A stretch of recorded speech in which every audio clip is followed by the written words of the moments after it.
So, I am an architect. You probably already knew that, but just in case you didn't. This is Berry the Bluebird. She's not only my pet, she's actually my bestest friend and my greatest ally. This is my flock of crows on my terraformed asteroid home. Or maybe I should say murder of crows. No, but really, they eat the corpses that we're using to generate power. Don't worry though, they're a bunch of good boys and girls, aren't you? Yes, you are. This is my army of clones of myself. They too are architects because, well, they're my clones like I mentioned. This is only a small fraction of them.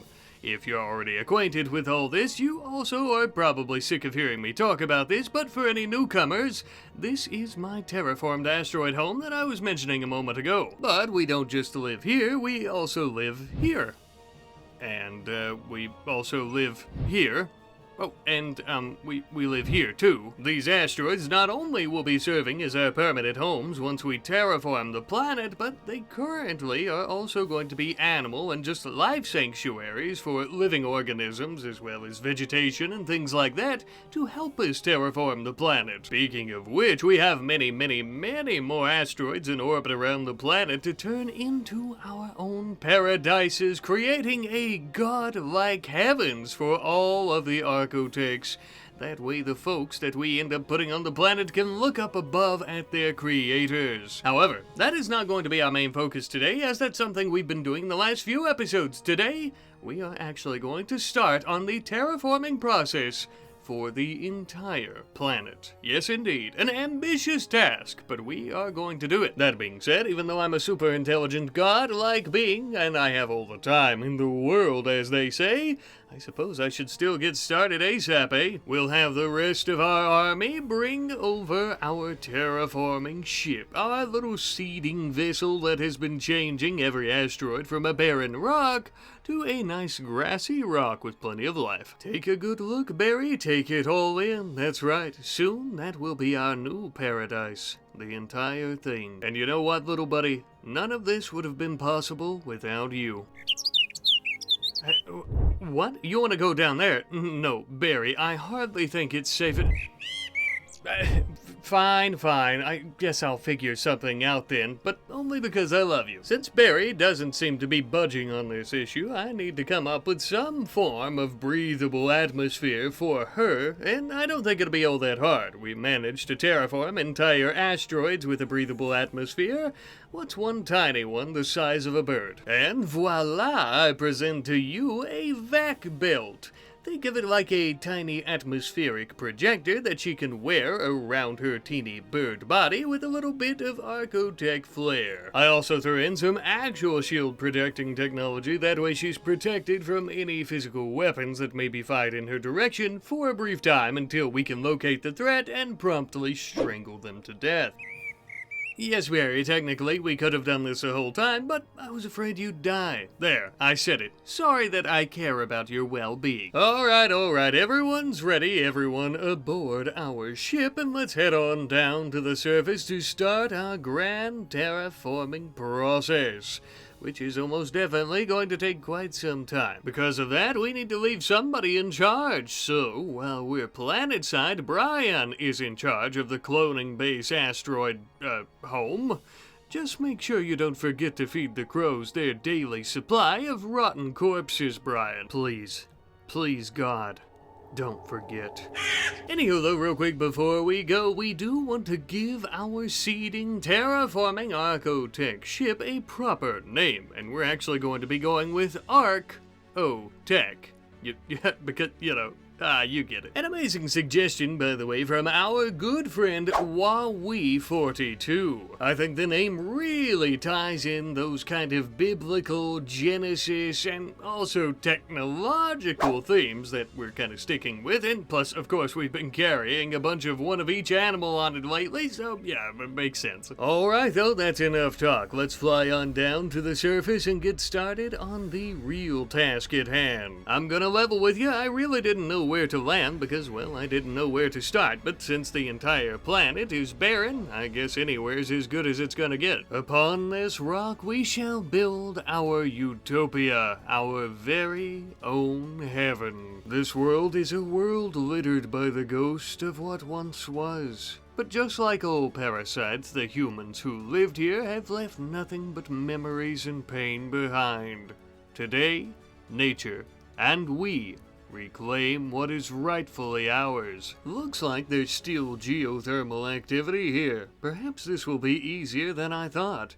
If used properly, we can trap the heat and gas they release into our artificial atmospheres, thus heating the planet and releasing any frozen ice within the soil. Still yet, this won't be exactly a cakewalk. Now don't get me wrong, I love our ship, but when my species seeded worlds eons ago, they used ships the size of small moons when terraforming. And their terraforming devices were as large as cities. I'm not saying it's impossible by any means, but maybe we're a little bit under-equipped. Then again, that's never stopped us before, so let's go ahead and just give it a shot, I suppose.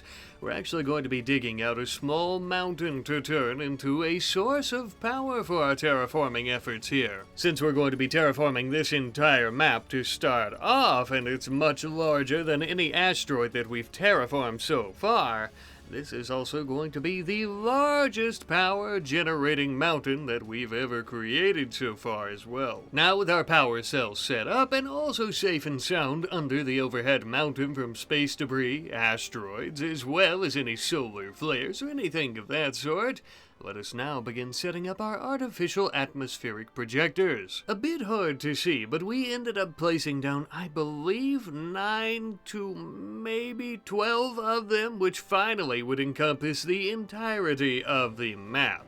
Basically using up what we had left of them. Not that that's an issue, we can always create more, but to just kinda show you how much this really takes. And because there's so many of them working 24/7 at full power capacity, we're really beginning to push the limits of just how much electricity we're generating. But that shouldn't really be an issue, as it is holding steady for now. And finally, we're beginning to see the first conversions of the Vaxstone into soil. Truly and literally sowing the seeds of life back into this barren planet. And it looks like those geothermal vents are helping us easily raise the temperature. Thanks to this little convenience, it wouldn't take us long at all to start melting all the ice within the soil and all the snow atop the Vaxstone. Finally, we can see the fruits of our labor beginning to blossom before our very eyes. Several days later, after finally having a breathable atmosphere with all the necessary gases for organic life, especially that of which that is trees and grass and things of that sort, they finally were sprouting quite well and beginning to spread all across the soil. It did also help things out quite a bit that many of our Archean trees were beginning to sprout as well with their own rich soil. Much better and much more fertile for life. Truly, this has already become our greatest creation and greatest achievement. Although, for it to finish terraforming, it is going to take a very, very long time. And as much as I'd like to just stand around and look at things, I'm afraid that we have more work to do. We are going to be heading back to the heavens and to our asteroids, but in our stead we'll be leaving behind yet another team of 5 of our clones to take care of the place and to protect it, of course. Why are we headed back to the asteroids already, you might ask? Well, as you well remember, I'm sure, we have all of our animals up here that once the planet is finished up terraforming, we need to bring them down so that they can live. Not only that, they don't need to survive, they need to thrive, breeding and populating the entire thing. So I want to be here once they're ready, and that way we can take them down. However, we also have a different type of life form that we've yet to seed and prep for its eventual thriving on the planet. So we're going to be doing that too. And to go about doing that, to start things off, we're going to be removing a gigantic chunk of the asteroid itself. Now, I know this is a little bit strange. Why would I be doing that? Well, you see, my friends, this particular creature must have water in order to survive. That's actually how it breathes. It doesn't need an atmosphere, it needs a bit of H2O. And so we're actually creating our very own lake. Now this is a great suggestion provided by our friend Yuyani_K, who had mentioned being able to create a great big lake on one of these asteroids. And of course, since we're using them basically as animal sanctuaries for our eventual takeover of the planet and our control of it, to seed it, blah blah blah blah, everything I've been talking about this entire time, of course, for the past few episodes even, we are going to be putting fish here. Yeah, there was one tiny little problem that we ran into. The lake was completely frozen over. And I have no idea as to why this is, because we cranked up the power usage on our projectors to make sure that it was nice and steamy hot. 151 degrees Fahrenheit to be specific. So they shouldn't be frozen, and I don't know why they are, but whatever. Even with it frozen, we didn't seem to have any issues breaking the ice for a brief moment to go about seeding fish into the lake properly. Now they'll be able to swim around here and breed and up their population significantly before their inevitable departure back down to the planet's surface. Now you might be questioning, how did we seed fish into a lake without any fish to begin with? Well, fish are much simpler creatures than humans, and, well, it's a bit of an archotech secrecy. Even if you could understand the complexities, if I told you, I would have to dissect your brain and smash it to ensure the technique and technology didn't fall into the wrong hands. So I'll keep it to myself. It would seem that most of the fish that we have in this lake are bass, so we'll need to try to get a variety in the very near future, but for now this is a good start. Some fish are better than no fish at all. Such a shame it's frozen. Barry was really looking forward to catching bass in her beak like Mother Nature intended. Perhaps another time, girl. For now, we really need to check back in on our terraforming efforts back on the planet's surface. Let's take a look, shall we? Whoa, would you look at that? Well, that was definitely much faster than we had anticipated. It looks like things are going well. Really well, actually. Lush, vibrant, open fields full of grass and bushes and brambles and even a bit of wild heel root. Oak and poplar trees standing tall, high above all the ancient wreckage, towering high above all of humanity's failures.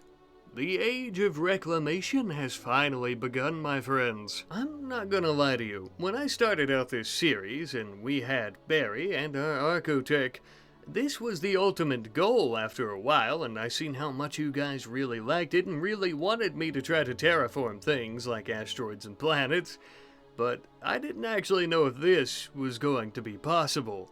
And I'm very glad that it is. I think this is definitely one of the coolest things that we've ever done. With the entire map now a green jewel of terraform glory, you can actually see it from orbit. If you're looking close enough, that is. It's still a pretty small blotch overall, but nonetheless, an interesting factoid. And with that being said, we still have so much work ahead of us. It's time that we picked up the pace a bit, I think.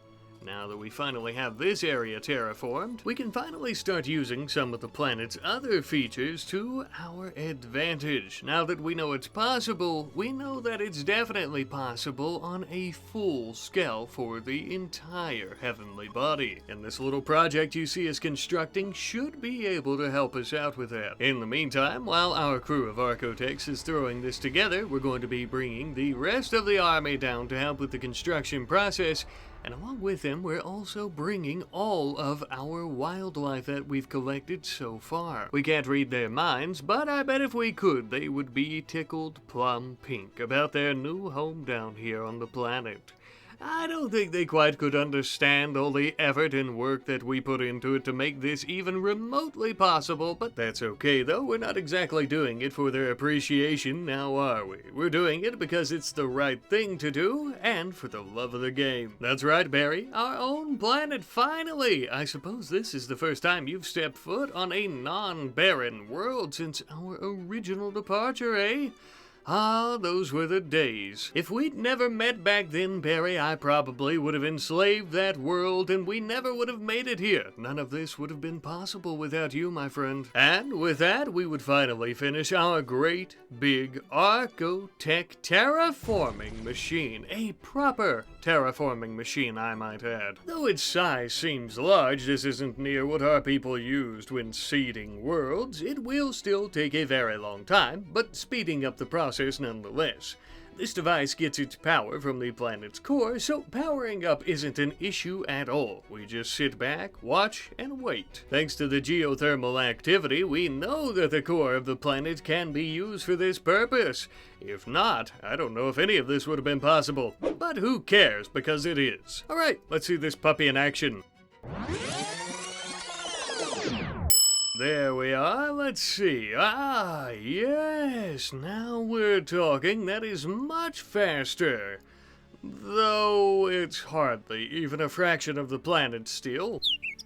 Patience, patience, my berry-loving feathered companion. All good things take time, and the best of things take the most time, little lassie. It would seem that our animals are beginning to leave the area in search of these new woodlands. Go forth and prosper, multiply, our friends. This is a world for all of us, so don't be shy.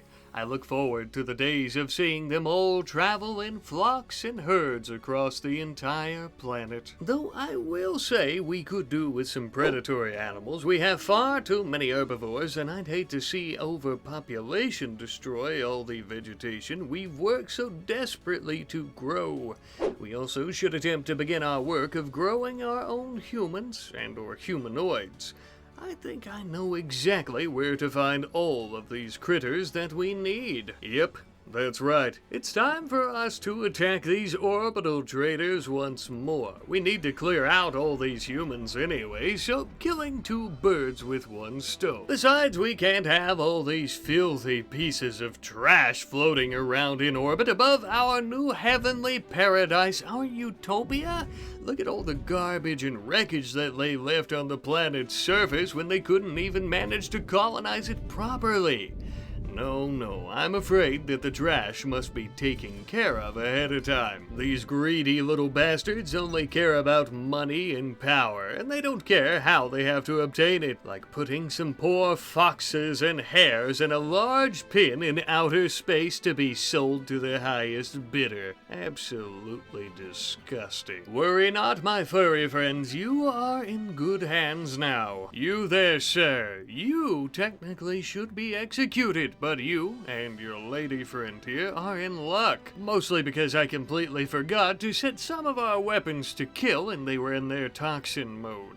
So, I suppose you two will have to do for our humans on the planet. Oh, come now, try not to look so glum, being chosen to be the new Adam and Eve subjects for an entire planet. This is the greatest honor of your lives. Your descendants will populate this entire star system at some point. It's just such a shame that you two aren't worthy enough to even be around when your children will be born.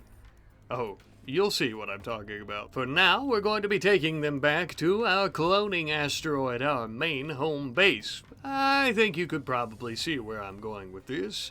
Brian is going to be extracting DNA from them both. And in the meantime, while she's doing this, we are going to continue our search for more animals and continue eradicating the orbital traders. Now then, back to the cloning process. As you could guess, the reason we're extracting DNA from these two humans instead of using them as our actual Adam and Eve subjects is we want to start over with a clean slate. And these two are also horrible and corrupted people. Not only that, though, even if they weren't, they have far too much knowledge about the universe.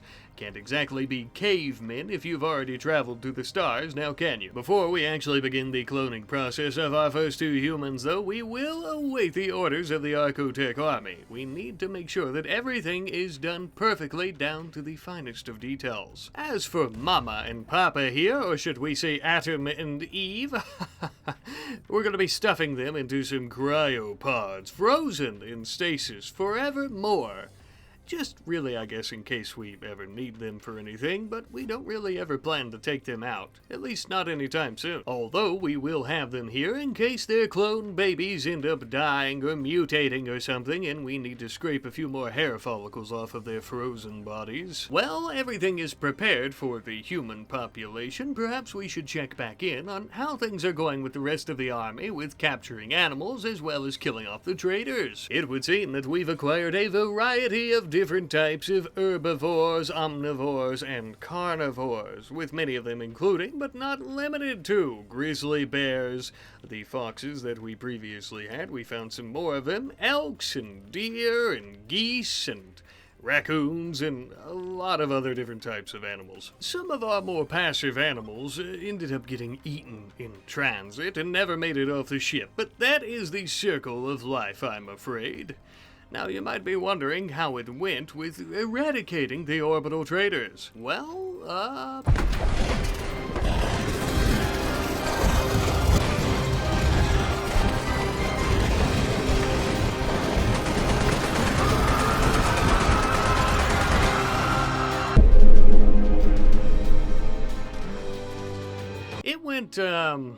it went pretty good, I'd say. Well, in the amount of time it took us to rescue a lot of those critters, as well as begin taking out most of the orbital traders and decommissioning, quote-unquote, their space stations, our terraforming machine has done a lot of work. We're actually making a decent bit of progress, as you can see. Still, of course, far from being a fraction of the entire planet, but this is a real start.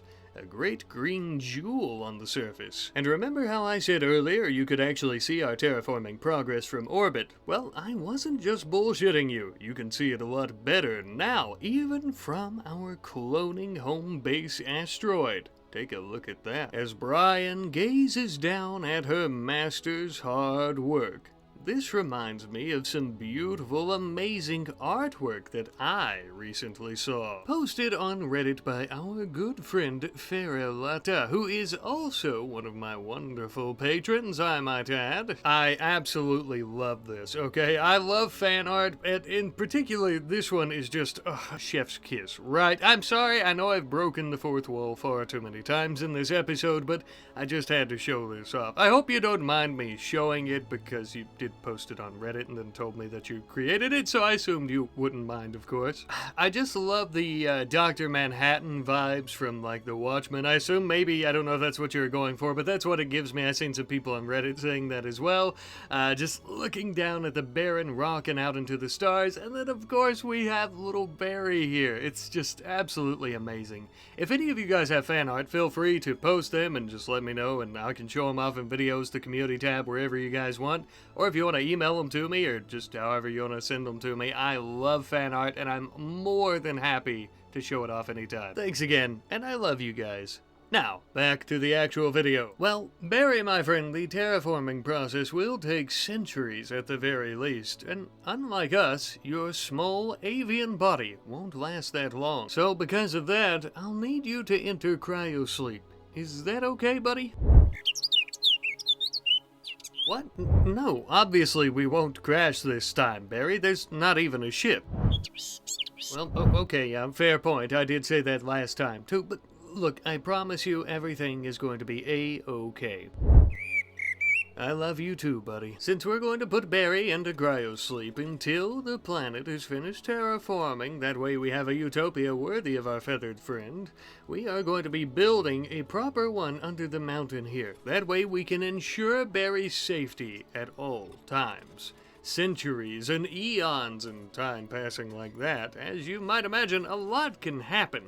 We could be invaded by another sentient species like ourselves. Highly unlikely, but possible. All right, my fearless companion. Your sleeping chambers await you.